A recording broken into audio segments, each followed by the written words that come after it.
मान लो तुम बता रहे हो सारी चीजें अच्छी लग रही है, लेकिन कंपनियां भाग गई तो? अरे है ना?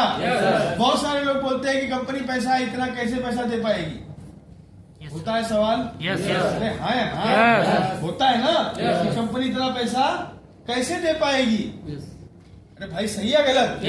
सवाल आता है आप लोगों के दिमाग में। कितने लोगों को जानना है कि कंपनी क्यों नहीं भागेगी? हाथ खड़ा करें। तो लोग बिना भरोसे के आज तक काम कर रहे हैं।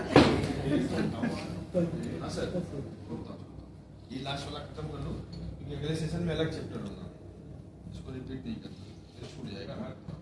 ठीक है, तो कंपनी क्यों नहीं भागेगी जानना चाहते हैं आप? yes, अरे हाँ या ना? मान लीजिए अपना जो कॉन्सेप्ट है वो दो सिस्टम पे काम करता है, एक है सेंट्रलाइज और दूसरा है डिसेंट्रलाइज। ठीक है, अब हम जिस सिस्टम के हिसाब से बैठे हैं वो है सेंट्रलाइज। इसको कोई ना कोई ऑपरेट कर रहा है, गाइड कर रहा है, चला रहा है। ठीक है, तो मान लीजिए हमने $2700 की आईडी लगाई। क्लियर है? $2700 की आईडी लगाई तो वह जाता है पैसा किसके पास? आरिफ भाई के पास। सही है गलत? तो वसूलोगे भी आरिफ भाई से ही। अरे आप आरिफ भाई आपका माध्यम है। Yes sir. कल को वसूलेंगे ये लोग। सर ये अपने आप लेते भी नहीं है। तुम्हारे में लेते? नहीं नहीं सर, दूसरे के छोड़ देते हैं।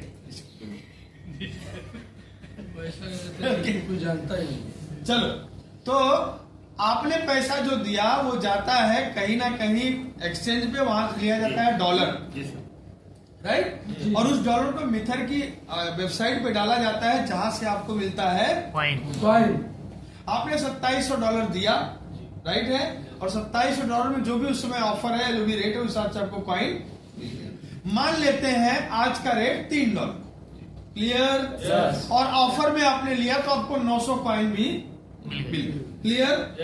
अरे हेलो, 900 कॉइन मिल गया बिना ऑफर के। $2700 आपने दिया, 900 कॉइन आपको।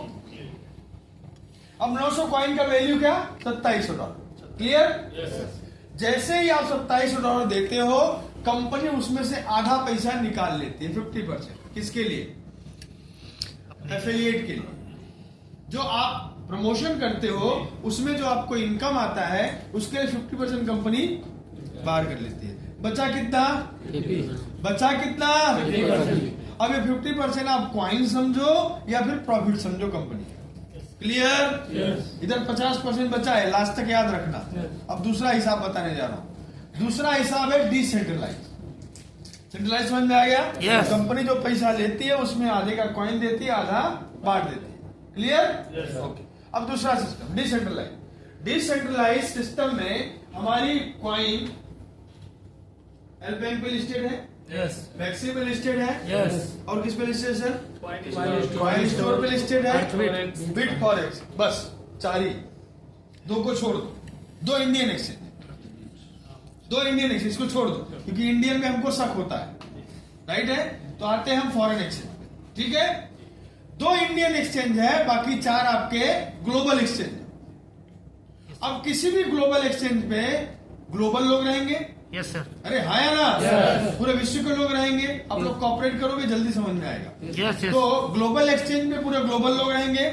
अरे हाँ या ना? तो वहां पे जो भी खरीदार होंगे वो हो सकता है ऑस्ट्रेलिया का हो सकता है अमेरिका का हो सकता है कनाडा का हो सकता है श्रीलंका का हो सकता है पाकिस्तान का हो। क्लियर? ओके। आपने जब लिया था एम कॉइन उस समय पे रेट था $3, याद है? ओके। आज जब आप सेल करने का आपका मूड आया कि यार मैं बेचूं, तो आज इसका रेट है $300। तो हमें शक तभी होता है कि यार ये $3 की चीज कंपनी $300 में कैसे चुका पाएगी पैसा। डर इसीलिए होता है ना, कंपनी भाग जाएगी। अरे हाँ जी। तो अब आपने कॉइन को डाला समझो मैक्सी पे या एल बैंक पे, किस पे भी डाल दिया आपने वहां पे डाला और रेट लगाया $300। क्लियर भाई?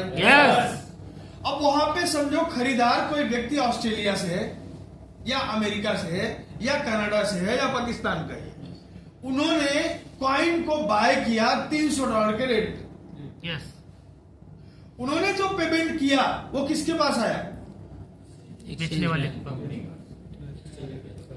सर, बेचने वाले के पास है, जिसने $300 का रेट लगाया उसके पास। उसके पास कंपनी का एक्सचेंज से क्या लेना देना? उससे कोई लेना मतलब देना क्या? नहीं। कंपनी का इतना लेना देना है कि आपका कॉइन एक्सचेंज पे लिस्टेड हो जाए। बस। क्लियर? ओके। तो आपने $300 का रेट लगाया और $300 का कोई व्यक्ति कॉइन खरीद रहा है, पेमेंट आ रहा है किसके पास? कस्टमर आपके पास। सब ये आया ना? तो $300 आपके पास आया, एक्सचेंज ने अपनी फीस ली, इसमें कंपनी ने आपको कितना रुपया चुकाया?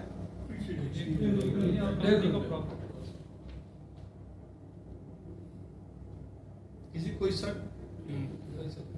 बताओ, जब कंपनी $3 की चीज $300 में आपने भुना लिया और कंपनी ने $1 नहीं दिया, तो कंपनी आपका भागनी चाहिए। कभी नहीं सर, कभी नहीं सर। बाइंग और सेलिंग करते हुए उस दौरान भी जो चार्जेस लगा एम कॉइन में लगा गैस फी, वो भी छोड़ दो सर, कंपनी का प्रॉफिट वो टुकड़े में है, वो छोड़ दो, इन लोगों को नहीं समझेगा। मैं मोटी मोटी बात बताने की कोशिश कर रहा हूँ, बारीक नहीं घुसते, कोई नहीं समझेगा। मोटा समझते हैं ना। आपने कॉइन बेचा, लिया किसी और ने, पेमेंट उसने दिया, आया आपके अकाउंट में, कंपनी ने कितना रुपया चुकाया इसे? कुछ भी नहीं सर। तो कंपनी कब भागनी चाहिए बताओ?